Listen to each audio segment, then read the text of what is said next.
चलिए जानते हैं आज के देश और दुनिया के महत्वपूर्ण 20 बड़ी खबरें सिर्फ 5 मिनट में। पर अभी तक आपने इस वीडियो को लाइक नहीं किए हैं तो लाइक कर लीजिए, चैनल पे नए हैं तो चैनल को सब्सक्राइब कर लीजिए। तो चलिए वीडियो को स्टार्ट करते हैं। और आप किस राज शहर से न्यूज को देख रहे हैं कमेंट में जरूर लिखिए। बता दें, राज्य में कानून व्यवस्था की स्थिति को चुनौती देने वाली कई घटनाओं के बीच कर्नाटक की सत्तारूढ़ भाजपा कैबिनेट में फेरबदल करने जा रही है। मुख्यमंत्री बसवराज मुंबई मंगलवार को दिल्ली पहुंच रहे हैं, जहां वो कैबिनेट में फेरबदल के मुद्दे पर आलाकमान से चर्चा करेंगे। भाजपा के सूत्रों के अनुसार पार्टी मंत्रिमंडल में 4 खाली पदों को भरने के साथ साथ 5 से अधिक मंत्रियों को हटाने पर विचार कर रही है, ताकि नए चेहरों के लिए रास्ता बनाया जा सके और साथ ही 2023 में होने वाले विधानसभा चुनाव के लिए रास्ता तैयार किया जा सके। हालांकि मुंबई की दिल्ली में पार्टी आलाकमान से मीटिंग का मुख्य एजेंडा मेदांतु परियोजना के लिए मंजूरी प्राप्त करने पर चर्चा करना है, लेकिन कैबिनेट फेरबदल या विस्तार पर भी बैठक में चर्चा हो सकती है। पार्टी सूत्रों ने कहा है कि पार्टी 10 से अधिक नए चेहरों के लिए जगह बनाने के लिए 5 से अधिक मौजूदा मंत्रियों को हटाने पर विचार कर रही। जी हां, आपको बता दें कि बीजेपी ही नेता और बीजेपी के मंत्रियों को हटाया जा रहा है और पार्टी को इस मुद्दे पर ही फैसला करना होगा कि वो पूर्व मुख्यमंत्री येदियुरप्पा के बेटे BY विजेंद्र को कैबिनेट में शामिल करेगी कि नहीं। आगामी चुनाव के दौरान पार्टी को भाजपा के मजबूत नेता येदियुरप्पा के समर्थन की काफी जरूरत है। येदियुरप्पा के खिलाफ हाल ही में भूमि अधिसूचना में फिर से जांच शुरू हो गई है। इस संबंध में पार्टी के कदम ने बहुत उत्सुकता पैदा की है।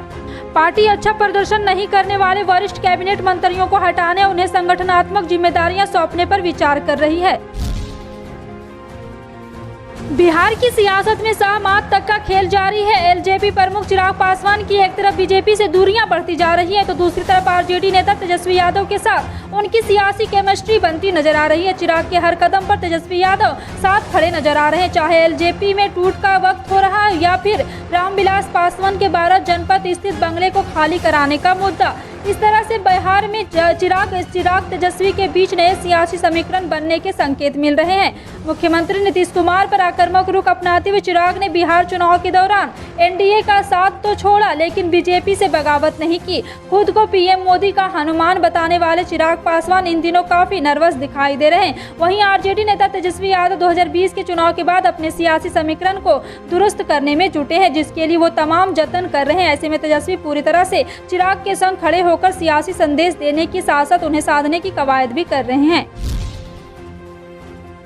आर्थिक संकट से जूझ रहे श्रीलंका के कैबिनेट मंत्रियों ने रविवार को इस्तीफा दे दिया, जिसके बाद राष्ट्रपति राजपक्षे ने संसद में प्रतिनिधित्व करने वाले सभी राजनीतिक दलों को मंत्री पद स्वीकार करने के लिए कहा है, लेकिन विपक्ष ने इसे पूरी तरह से दिखावा बताकर खारिज कर दिया है। श्रीलंका की विपक्ष ने राष्ट्रपति गोटबाया राजपक्षे की सरकार में शामिल होने के निमंत्रण को खारिज कर दिया और विपक्ष ने देश में भोजन, ईंधन और दवाओं की बिगड़ती कमी पर उनके इस्तीफे की मांग कर दी। राष्ट्रपति राजपक्षे ने संसद की वैधता और स्थिरता को बनाए रखने के लिए 4 मंत्रियों को नामित किया है, जब तक कि एक पूर्ण मंत्रिमंडल की नियुक्ति न हो जाती। देश में दवा की भारी कमी को देखते हुए श्रीलंका में मंगलवार से आपात स्थिति घोषित कर दी गई है।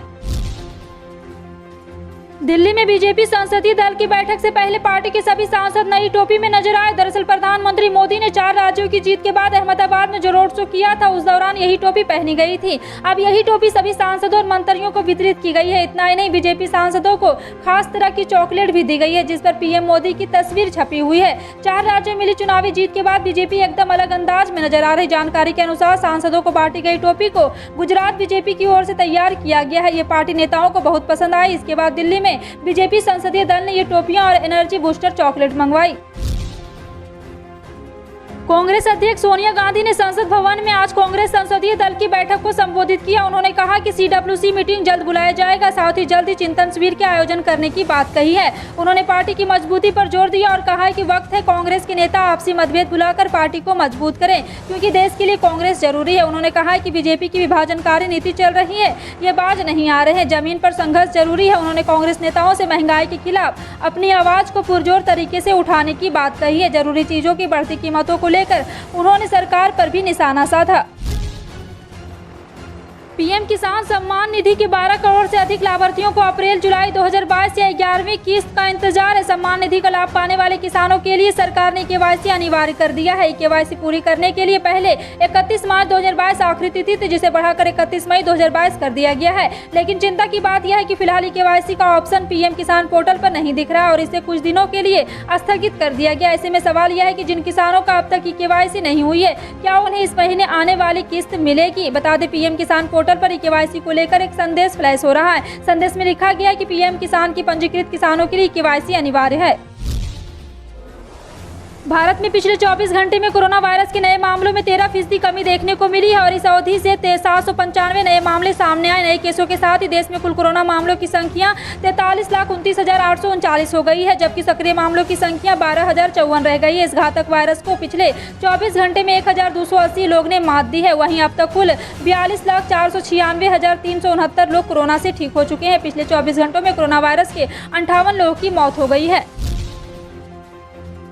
महाराष्ट्र में आज कई जगहों पर मौसम में बदलाव होने की संभावना है। भारतीय मौसम विज्ञान विभाग के अनुसार मुंबई सहित कई स्थानों पर आंशिक बादल छाए रह सकते हैं, हालांकि बारिश की संभावना नहीं है। वहीं बाकी जगहों पर मौसम शुष्क रहेगा और तेज धूप निकलेगी। इस बीच प्रदेश के ज्यादातर जिलों में अधिकतम तापमान 40 डिग्री सेल्सियस के आसपास या इससे ज्यादा है। दूसरी तरफ मौसम विभाग ने अगले 2 दिनों के दौरान विदर्भ में हीट वेव चलने की संभावना जताई है। इसके अलावा महाराष्ट्र में वायु गुणवत्ता सूचकांक ज्यादातर शहरों में मध्यम या संतोषजनक श्रेणी में दर्ज हो रहा है। जी हाँ, आपको बता दें कि मुंबई में मंगलवार को अधिकतम तापमान 33 और न्यूनतम तापमान 26 डिग्री सेल्सियस रहने का अनुमान है। दोपहर के बाद आसमान में आंशिक बादल दिख सकते हैं। वायु गुणवत्ता सूचकांक मध्यम श्रेणी में 114 दर्ज किया गया है। फिलहाल आपका इन सभी खबरों पर क्या कहना है, कमेंट सेक्शन में टाइप करके जरूर बताएं। पल पल की अपडेट जानने के लिए जुड़े रहें आप अपने NTS न्यूज चैनल से। मिलते हैं अगली बड़ी खबर में, तब तक के लिए जय हिंद।